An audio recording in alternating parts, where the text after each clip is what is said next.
Hello guys, welcome to Quanta Minds. आज हम पढ़ने वाले हैं केमिकल बॉन्डिंग के बारे में और इसमें भी हाइब्रिडाइजेशन थ्योरी के बारे में। जनरली आप देखते हैं कि आपके कॉम्पिटिटिव एग्जाम्स में जैसे कि नीट आपके पास हो गया, जेईई मेंस हो गया और बीएससी में भी आपके लिए कई बार क्या होता है, किसी मॉलिक्यूल की हाइब्रिडाइजेशन आपको कैलकुलेट करने को आती है। तो हाउ टू हम आज क्या फाइंड करने वाले हैं, आज की इस वीडियो में हम पढ़ने वाले हैं हाउ टू फाइंड हाइब्रिडाइजेशन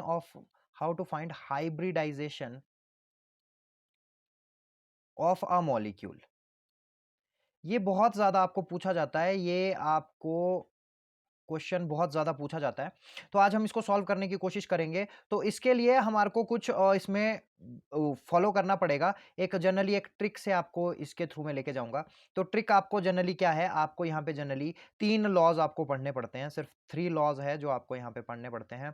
पहला क्या है आपके पास? पहला ये है आपके पास कि एवरी बॉन्ड जो आपके पास होता है correspond towards a steric number. A steric number अभी थोड़ी देर में हम पढ़ेंगे कि स्टेरिक नंबर क्या होते हैं। और पर आपको अभी जस्ट इतना पता करना है कि हर एक बॉन्ड आपके पास एक स्टेरिक नंबर बनाता है।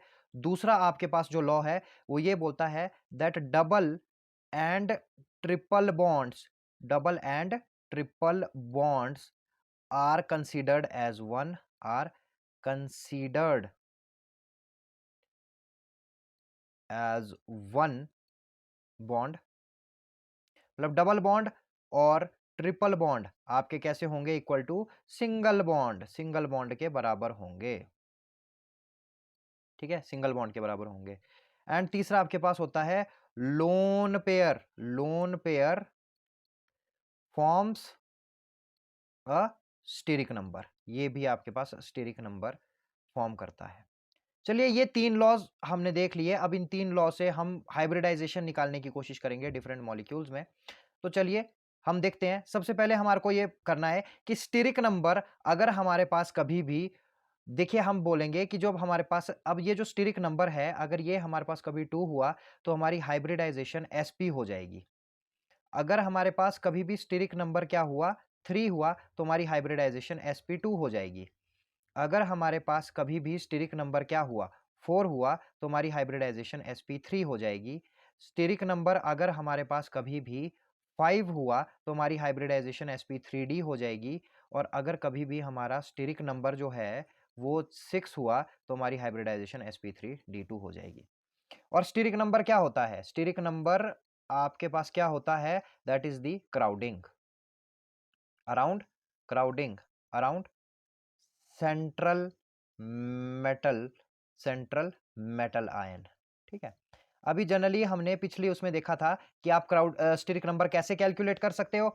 और अब हमने ये पता कर लिया कि जब हमने स्टेरिक नंबर निकाल दिया तो हम उसके बेसिस पे हाइब्रिडाइजेशन फाइंड कर सकते हैं। तो चलिए बहुत सारे एग्जांपल्स पढ़ते हैं और इन एग्जांपल्स के थ्रू समझने की कोशिश एक जरूर से करते हैं। चलिए, सबसे पहले हम पढ़ने जा रहे हैं एक मॉलिक्यूल को। लेट अस सपोज हम पढ़ रहे हैं BCl3 मॉलिक्यूल। तो इसकी शेप अभी इंपॉर्टेंट नहीं है, शेप आप जनरली वेस्पर थ्योरी में पढ़ते हो। अभी जस्ट मैं आपको बता देता हूं कि जो BCl3 है उसकी शेप कुछ इस तरीके से होती है बेसिकली। अब देखिए, इसका स्टेरिक नंबर आपको निकालना है। तो स्टेरिक नंबर कितना है इसका? 1 2 3 बॉन्ड्स है। सेंट्रल बोरोन पे कोई भी लोन पेयर नहीं है, तो स्टेरिक नंबर 3 हो गया। तो अब जनरली इसकी क्या हो जाएगी? अब इसकी तो हाइब्रिडाइजेशन जो इसकी हो जाएगी, वो हाइब्रिडाइजेशन इसकी हो जाएगी sp2। तो आप देख सकते हैं यहाँ पे sp2 हाइब्रिडाइजेशन है। अब सेकंड में यहाँ पे यही बात करूंगा कि अगर मान के चलिए यहाँ पे ये मॉलिक्यूल होता मीथेन यानी कि CH4, तो इसकी हाइब्रिडाइजेशन क्या होती? तो देखिए, आपको अभी भी ज्योमेट्री में फिर से बोल रहा हूं, ज्योमेट्री आपको सीखने की जरूरत नहीं है, ये आप वेस्पर थियरी में सीखते हो, मैं आपको बता रहा हूं।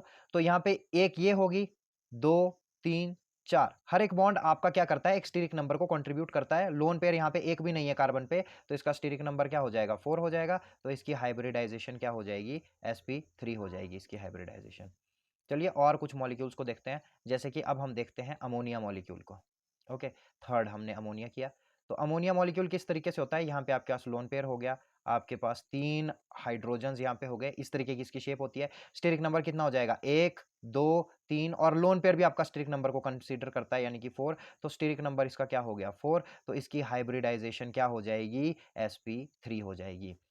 फोर्थ, अब हम देखते हैं एक मॉलिक्यूल जैसे कि कार्बन डाइऑक्साइड। ओके, तो ये कार्बन डाइऑक्साइड मॉलिक्यूल है, तो ये इसकी जनरल शेप होती है किस तरीके से, इस तरीके से इसकी जनरल शेप होती है। आपको क्या बोला गया था, डबल बॉन्ड को आप कैसे मानते हो, double bond is equal to single bond, तो आप एक ये हो गया, दो हो गया, तो इसका स्टेरिक नंबर क्या हो जाएगा आपके पास यहाँ पे 2 हो जाएगा, तो इसकी हाइब्रिडाइजेशन क्या हो जाएगी, sp हाइब्रिडाइजेशन इसकी यहाँ पे हो जाएगी। अब हम बात करते हैं एक और मॉलिक्यूल के बारे में, दैट इज दी, हम बात करने वाले हैं PCl3 मॉलिक्यूल के बारे में। ठीक है, PCl3 मॉलिक्यूल की कैसी आपके पास होती है, यहाँ पे जनरली आपको एक लोन पेयर आपको देखने को मिलता है, एक क्लोरीन, दो क्लोरीन, तीन क्लोरीन। शेप्स में आपको बाद में बताऊंगा जो आपको वेस्पर थियरी में पढ़ाई जाएगी। ठीक है, उसके बाद ये फॉस्फोरस है, दो तीन, तो अब इसकी क्या हुआ, स्टेरिक नंबर 1 2 3 एंड 4, तो स्टेरिक नंबर यहाँ पे क्या हो गया 4, तो हाइब्रिडाइजेशन कितनी हो गई इसकी भी, sp3 हो गई। इसके बाद अब हम बात करते हैं PCl5 की, तो PCl5 की जो ज्योमेट्री है वो कुछ इस तरीके से होती है, Cl Cl Cl Cl and Cl। Steric number कितना हो जाएगा, 1 2 3 4 5, तो स्टेरिक नंबर इसका क्या हो गया, 5 हो गया, तो इसकी हाइब्रिडाइजेशन क्या हो जानी चाहिए, sp3d। चलिए एक दो और मॉलिक्यूल स्टडी करते हैं। नेक्स्ट मॉलिक्यूल जो हम स्टडी करने वाले हैं दैट इज SF6। तो SF6 आपके पास किस तरीके से लिखा जाता है, S, एक F, दो F, तीन F, चार, पाँच एंड 6। तो अगर आपने इसका अब निकालना है बेसिकली, तो इसका स्टेरिक नंबर क्या हो जाएगा, 1 2 3 4 5 एंड 6, तो इसका 6 आ गया, तो इसकी हाइब्रिडाइजेशन क्या आ जाएगी, sp3d2, ये इसकी हाइब्रिडाइजेशन आ जाएगी। ठीक है, अब हम एक मॉलिक्यूल के बारे में बात करते हैं, दैट इज POCl3। ठीक है, इसका स्ट्रक्चर जनरली इस तरीके से होता है, POCl अगेन 1 2 3 एंड 4, कोई लोन पेयर नहीं है, तो इसकी जनरली स्टेरिक नंबर क्या है आपके पास, 4 है, तो स्टेरिक नंबर आपके पास 4 है इसका, और हाइब्रिडाइजेशन इसकी क्या हो जाएगी, इसकी भी sp3 हो जाएगी। बहुत ही सिंपल हमने इसको निकाल दिया है, राइट। तो आपको यही पता करना होता है कि स्टीरिक नंबर क्या है, और उसके बेसिस पे आप हाइब्रिडाइजेशन को फाइंड कर सकते हैं। लेट अस सपोज अब हम थोड़े बल्कि मॉलिक्यूल्स पढ़ते हैं, जैसे H2SO4 पढ़ लेते हैं।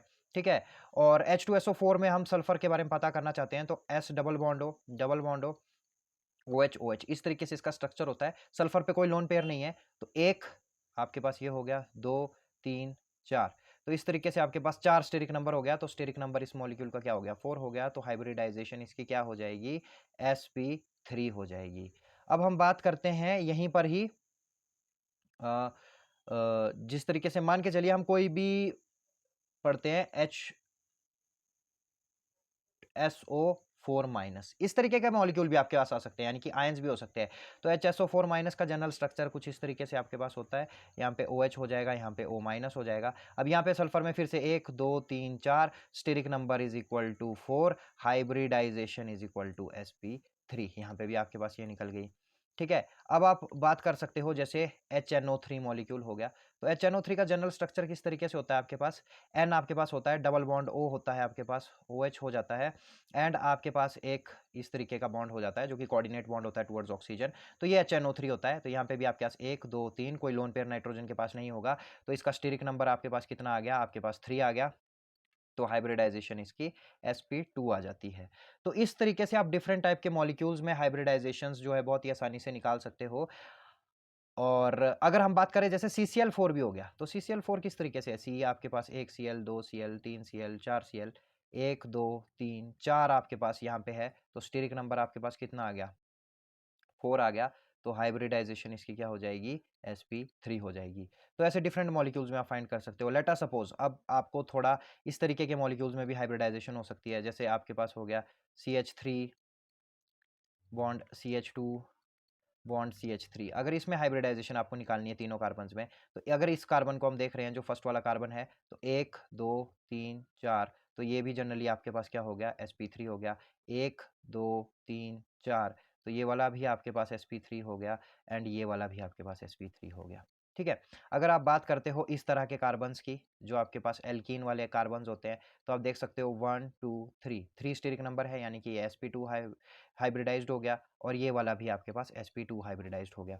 अगर आप बात करते हो इस तरह के कार्बन की, तो देखिए यहाँ पे आपके पास एक दो स्टेरिक नंबर है, क्योंकि ट्रिपल बॉन्ड को आप सिंगल मानोगे, तो ये भी sp हाइब्रिडाइज्ड है एंड ये भी sp हाइब्रिडाइज्ड है। तो आई होप गाइस आपको ये अब हाइब्रिडाइजेशन निकालनी आ गई होगी, and thank you so much guys for watching this video. And अगर आपको ये वीडियो पसंद आई है तो इस वीडियो को एक लाइक कर दीजिए, चैनल को सब्सक्राइब कर दीजिए और इस वीडियो को शेयर कर दीजिए ताकि मैक्सिमम लोगों तक ये ट्रिक पहुंच सके। Thank you so much.